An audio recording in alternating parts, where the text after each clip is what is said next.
నరసింహ.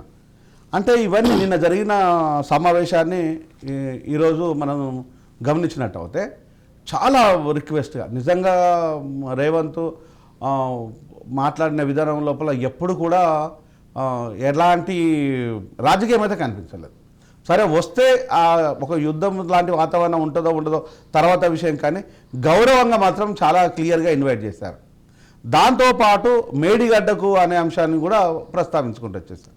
ఇంత గౌరవాన్ని ఇచ్చినా కూడా కేసీఆర్ గారు తెలంగాణ ప్రజలను అవమానించినట్టే అనేది కాంగ్రెస్ నాయకులు ఈరోజు తెలంగాణ ప్రజలు కూడా నమ్ముతున్నారు దాన్ని. ఎందుకంటే రాకపోవడం అనేది తప్పే, 100% రాకపోవడం తప్పు. ఎందుకు అంటే కేసీఆర్ గారికి జీవితాన్ని కాదు జీతాన్ని కానీ సర్వస్వం తెలంగాణ ప్రజల భిక్ష. తెలంగాణ ప్రజల ఆకాంక్షలు నెరవేరాయో నెరవేరలేదో పక్కన పెట్టేస్తే కేసీఆర్ గారి ఆకాంక్షలు మాత్రం 100% నెరవేరినాయి. కేసీఆర్ కుటుంబం ఆకాంక్షలు నెరవేరాయి. కేసీఆర్ కుటుంబంలో ఉన్న ప్రతి ఒక్కరి ఆకాంక్షలు నెరవేరాయి. కానీ తెలంగాణ కుటుంబం లోపల ఆ ఆకాంక్షలు మాత్రం నెరవేరలేదు అనే విషయం 100% ట్రూ. అయినా కూడా కేసీఆర్ గారు ఈరోజు తెలంగాణ ప్రజలు అవమానించి రాకపోవడం, దీన్ని ఏ విధంగా చూస్తారు మీరు? Good morning sir. తెలంగాణ ప్రజల తరపున నిరంతరం అన్నిత్యం పోరాడుతున్న రాజనీతి వారి కృతజ్ఞత తెలుపుతూనే ఒక విషయం అందరూ తెలంగాణ ప్రజలందరూ గుర్తు చేస్తూ ఉన్నాం. మళ్ళీ కూడా తెలంగాణ 60 ఏళ్ళ ఆకాంక్ష నిధులు నియామకాలు ద్వారా వచ్చింది.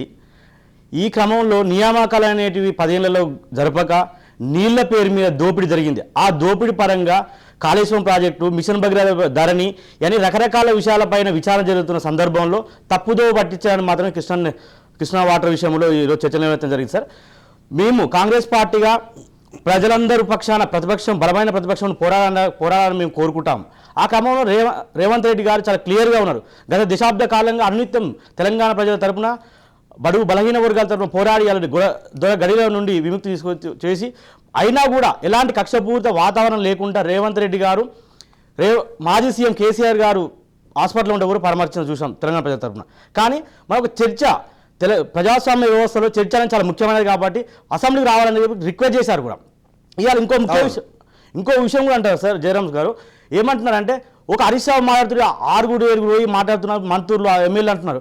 ఐఎస్ ప్రజాస్వామ్యం వాతావరణం ఉండే కాంగ్రెస్ పార్టీలో ప్రతి ఒక్కరు స్వేచ్ఛ ఉంటుంది. మీలాగా ఒకే కుటుంబం ఇవాళ ఆనాడు నుంచి 10 ఏళ్ల పరిపాలనలో కవిత లేదా హరీష్ రావు కేటీఆర్ మన వీళ్ళు తప్ప వేరే మాట్లాడారా మనం అసలు? అంటే హరీష్ రావు కేటీఆర్ వచ్చింది కదా, కేసీఆర్ ఎందుకు రావాలని మీరు అంతగానో రిక్వెస్ట్ చేస్తున్నట్టు? మేము రిక్వెస్ట్ కాదు, ప్రజాస్వామ్యంలో ఒక హక్కది. ప్రతిపక్ష నేతగా నువ్వు ఎన్నుకోబడ్డావు కాబట్టి ఆ పార్టీ తరఫున వాయిస్ ఇవ్వమని చెప్తున్నావు అక్కడ. అవును, ఇలా తెలంగాణ తరఫున నువ్వే కదా, నేనే చావు నోటు తలబెట్టి వచ్చా అంటావు, మా అమర్నిశ దీక్ష చేసిన అంటావు, ప్రతి ఒక్కరు చెప్తున్నావు మీరే కదా. ఎందుకు రాలేకపోతున్నావు? భయపడుతున్నావా?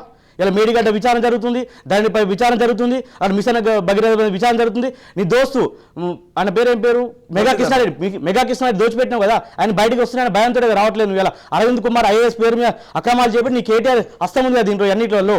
ఓకే, సో అంటే ఏదేమైనా కూడా ఇప్పుడు మనకు ప్రజా సమస్యల మీద మాట్లాడే బాధ్యత డెఫినెట్గా ఎల్పీ లీడర్ పైన ఉంటుంది. మరి ముఖ్యంగా కేసీఆర్ గారి మీద. కేసీఆర్ గారి మీద అంతకంటే 10% ఎక్కువగానే ఉంటుంది. ఎందుకంటే కేసీఆర్ గారు తెలంగాణ విషయం లోపల ఒక ఉద్యమ నేతగా మాత్రం 100% చూస్తాం. ఆ గౌరవం అందరూ ఇస్తారు. సో కేసీఆర్ గారికి ఆ గౌరవాన్ని పక్కన పెట్టేసి కేసీఆర్ గారు ఏం చెప్పారంటే, నేను ఉద్యమ నేతను కాదు, ఇప్పుడు ఫక్తు రాజకీయవేత్తని అని చెప్పేశారు.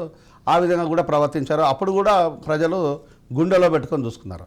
కానీ ఎప్పుడు కేసీఆర్ గారికి ఎలాంటి డిఫిషియన్సీని క్రియేట్ చేయలేదు. బీఆర్ఎస్ నాయకుల్లో చాలామందికి వాళ్ళ అవకాశాలు నెరవేరొచ్చు, నెరవేరి ఉండకపోవచ్చు, that is a different matter. కానీ కేసీఆర్ కుటుంబానికి వచ్చినప్పుడు మాత్రం వాళ్ళ అవకాశాలు, వాళ్ళు పనిచేసింది 1% అయితే వాళ్ళు పొందింది 1000% అనేది ప్రజలు ఈరోజు చాలా బాహటంగా చెప్పారు. దాన్ని ఓటు రూపంలో చూపించారు. అంటే ఇంత జరిగినా కూడా, ఇంత ఇచ్చినా కూడా తెలంగాణకు 4 మాటలు చెప్పాలన్న హృదయము కేసీఆర్ గారికి ఎందుకు లేకపోయిందని అనుకుంటున్నారు?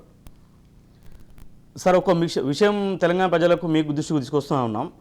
నీళ్ల పంచాయతీ సెంటిమెంటు, తెలంగాణ సెంటిమెంట్ రగిలించడంలో ముఖ్య ఉద్దేశం ఏంటంటే టీఆర్ఎస్ అలియాస్ బీఆర్ఎస్ పార్టీ భారత రాజకీయాల్లో ఓతాను అటారసంగా ప్రారంభించిన బీఆర్ఎస్ పార్టీ ఇలా ఫెయిల్ అయింది.